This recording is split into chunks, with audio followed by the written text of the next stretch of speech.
విదేశాల్లో చదవాలనుకుంటున్నారా? అయితే విదేశ్ కన్సల్ట్ ని సంప్రదించండి. కొంతమందికి ప్రాణాల కంటే పరువు ముఖ్యం అనే కాన్సెప్ట్ తోనే బతుకుతూ ఉంటారు.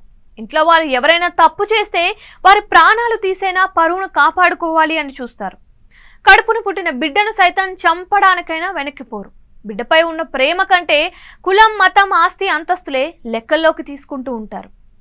ఇప్పటి వరకు అలాంటి హత్యలు ఎన్నో చూసాం. కూతురు ప్రేమ వివాహం చేసుకుందని భరించలేని తల్లిదండ్రులు చాలా వరకు బిడ్డలను చంపుకున్నారు. ఇలాంటి అరాచకం శ్రీ పొట్టి శ్రీరాములు నెల్లూరు జిల్లాలో జరిగింది. కూతురు ప్రేమ పెళ్లి చేసుకుందని, తక్కువ కులం వాడిని చేసుకుందని చంపేయడాన్ని చాలా సినిమాల్లో చూసాం. కానీ నెల్లూరు జిల్లాలో ఓ తల్లిదండ్రులు తమ కూతురుని అత్యంత దారుణంగా చంపేశారు. కేవలం ప్రేమించిన వాడిని పెళ్లి చేసుకుంది అనే కారణంతో కూతురుని చంపుకున్నారు.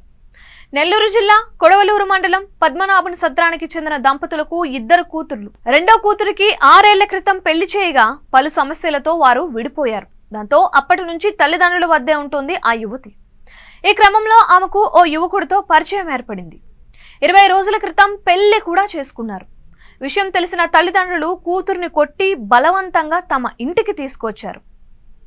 అంతేకాదు, కూతురిని చంపేసి ఆపై శవాన్ని పూడ్చివేశారు. అనంతరం ఎవ్వరికీ అనుమానం రావద్దని తమ కూతురు మిస్ అయింది అంటూ పోలీస్ స్టేషన్లో ఫిర్యాదు కూడా చేశారు. ఇదిలా ఉంటే వారి ఇంటి పరిసర ప్రాంతంలోనే ఉంటున్న ఓ వ్యక్తి వారి కూతురిని చంపి వారి ఇంటి సమీపంలోనే పూడ్చిపెట్టారని డయల్ 100కు ఫోన్ చేశాడు. దాంతో అసలు ఉదంతం వెలుగు చూసింది. అనుమానం వచ్చిన పోలీసులు, రెవెన్యూ అధికారులు వెంటనే వారి ఇంటికి వెళ్లారు.